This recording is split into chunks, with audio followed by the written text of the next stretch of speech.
Well, guys, LeBron James discussed how his game would mesh with Michael Jordan's yesterday during a reaction show to The Last Dance. LeBron said his ability to pass with Jordan's assassin mentality would have worked perfectly together, and he would have been like Scottie Pippen, but on a higher level. I love just picturing this possibility. Shannon, how would LeBron have worked as MJ's teammate? Well, Skip, if you get LeBron early, before he becomes what he's becoming, I think LeBron is on to something. It's hard for me to see a scenario where LeBron is, say like 3 years, 4 years into the league, he's established himself and then becomes second fiddle. But Skip, LeBron's game is all about passing, moving the basketball. Yeah, he can get his own shot. We know what he represents, but he can pass the ball. He's a better passer. True point guard. Both have got about 6'9", play the three, the small forward. But I would have loved to have seen this. Now I don't know how realistic it is. I don't know if LeBron is going to take Jordan's type of leadership, the tough, hands-on, tough love, whatever you want to call it, bullying, tough love, pulling, dragging, going. But I think LeBron is very, very self-motivated. So I don't think Michael would have had, because Michael didn't do that to Scottie. So I believe he would have known what Bron represents and would have not had to do that with LeBron James. But to say, wow. I mean, to hear LeBron say that, Skip, I mean, obviously you're like, yeah, it would have been great to play with Magic or play with Bird, but I don't know if I've ever heard of a historically great player saying they would have loved to have played with another great player, especially, you're talking about, we definitely wouldn't be having these debates right now, Skip, if LeBron James played with Michael Jordan. We're not going to have a debate. We can't have a debate with GOATs if you play on the same team. So, I think that's what kind of hurt Magic and what hurt Kareem a little bit, Skip, is that they played on the same team. And it's kind of hard when you got two guys like that for like, okay, which one is better? But I would have loved to have seen it. But then I wouldn't get an opportunity to see GOAT in its purest form. I mean, I would not have got an opportunity to see the big GOAT. Like Edie was talking about the one with the horn, the big horn, like old GOAT James be having on the side of his head. I wouldn't have got an opportunity to see that, Skip, because Mike would have been hogging up all the shots. And I would have been seeing them game winners that old GOAT James been hitting in the playoffs over the last 17 years. So, Skip, I do think it would have worked, though. I really do, because I think LeBron would have set whatever notions about him wanting to be, let's say, a historically great player. I believe he would have set that aside because he would have wanted to win championships, and that's what it would have taken, because you can't have two assassins on the same team. One of the guys needs to be an assassin, and the other guy needs to take a different type of role. Scottie was able to do that. I believe LeBron would have been able to do that. I know it drives you crazy, but LeBron James, they might have had about 14 titles. 14. LeBron gets there in 87 like Scottie Pippen, so 88, 89, they didn't run out about 10 or 11 straight. Celtics would have been no more. We didn't even talk about the late 50s and 60s Celtics. It'd have been the Bulls with GOAT James and Michael Jeffrey Jordan. Before I address your last point, which is the best point for me to attack, allow me to address LeBron's contention that he would have been perfect for Michael Jordan. For once, I completely and utterly agree with LeBron and with Shannon Sharp. He would have been the perfect complement to Michael Jordan. I couldn't have made it up better. You've got LeBron, whose nature is to pass first, and you've got what LeBron said was the all-time assassin, a man who attacked you to score the basketball, to rip effectively your basketball throat out. And to me, you're right. In fact, Rick Bucher's piece that we talked about yesterday, Bleacher Report, was about how would Michael do today. And there was an anonymous quote from an NBA executive saying, yeah, LeBron playing with Michael would have been Scottie on steroids. Yep, he would have been 6'9", 260. With that passing gift, you would have been everything Scottie and then some. You would have taken it up a whole nother level from Scottie. But I've told you from the start, the reason it would have worked is because LeBron is is more of a lover than a fighter. He's more of non-confrontational.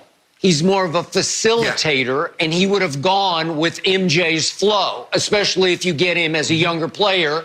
Yes, he would have begun deferring to Jordan, and he would have allowed Jordan to become the alpha on the team. And I think LeBron James with Michael could have been the all-time greatest Robin you could ever imagine, but he would be the B-side to the alpha. And in the end, when you look at LeBron, he would keep doing what he does best, which is make not good passes. He's still the best passer in basketball.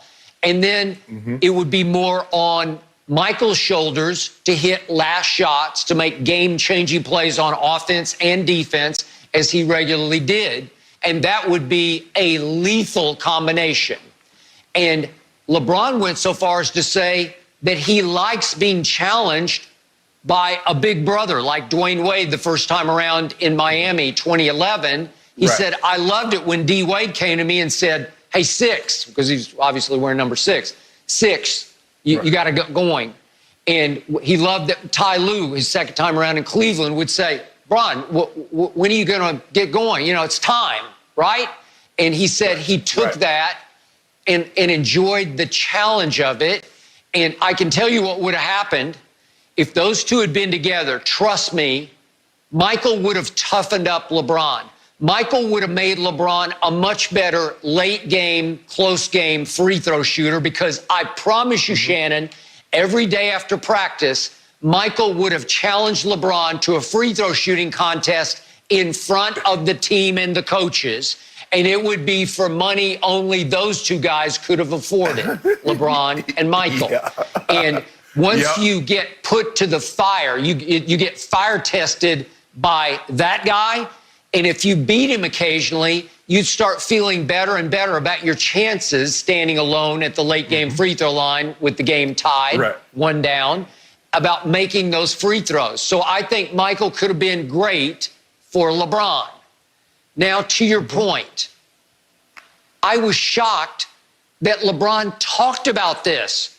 Why would he even bring it up? It's almost like he's conceding the GOAT debate to Michael, because Michael would never talk about playing with LeBron. Did you hear that come up in the document? No, you're not going to hear that. He would never acknowledge LeBron, except in that 2015 ESPN The Magazine article in which he talked about he'd studied LeBron on TV, because in Michael's head it was, how can I defend him? I've got to make him go left, because when he goes left, he pulls up and shoots jump shots. I can't let him go right because he's too big for me. 6'9", 260. I'm 6'6", maybe 215. So I can't let him drive hard right and drive by me. And Michael talked openly about that, about how to stop LeBron, not about joining forces with LeBron. Because, Shannon, Michael Jordan, the last thing he wanted to do is join forces with Magic or Bird or Kareem or whoever it was. He didn't think like that. Everything he had was homegrown. Scotty was drafted, obviously, and Tony Kukoc was drafted. They did go get Dennis Rodman, but the point was that everything was there for him. It got acquired to Chicago. He didn't have to go chasing championships. So I was shocked that LeBron would talk about being his Robin. Why would you even acknowledge that publicly unless in your head that's your way of conceding the GOAT debate? That's my takeaway from it. LeBron saying, I give up. You know what, Skip? I think the thing is that we want there to be a rivalry between Michael Jordan and LeBron James. And I think we want LeBron to, because if you really think about it, Skip, Michael has really never talked in glowing terms about LeBron as he has Kobe. And I think the fact of the matter is that people won't, well, he's never said anything good about you, LeBron. Why do you rush to always praise and heat? But Skip, that was his idol. That was the guy he looked up to. Skip, that's why he wears 23. We know that. That's why he wears it. That's who, Skip, everybody wanted to be Mike. Everybody wanted to fly through the air. Everybody wanted those shoes because they thought it could make them be Mike. people started drinking Gatorade, and they never drunk Gatorade, Skip, because Michael Jordan drank Gatorade. Skip, you remember, and I know you remember this, Gatorade used to come in glass containers. I dropped a many of them in the store, and when it hit the pavement, the concrete, it was over. There was a lot of cleanup in the back right here because I just dropped a jug of Gatorade. But everybody wanted to be Mike.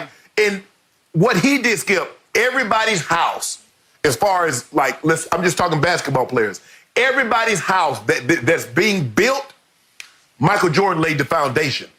So all these shoe deals that you see, Skip, and all these other stuff that you see, that's Michael Jordan's foundation. And so LeBron has really never had a problem heaping praise on the old guard, be it Magic, be it Bird, be it Kareem, and most importantly, Michael Jordan, because he views Michael. And if you heard him talk, he said it was like it was Skip, and I told you this, Skip, I told you, and I keep saying this. If you go back, and I'm not talking about Magic and Larry because they were already somebody, but if you go back and let's start with Shaq, and come back down, everybody says that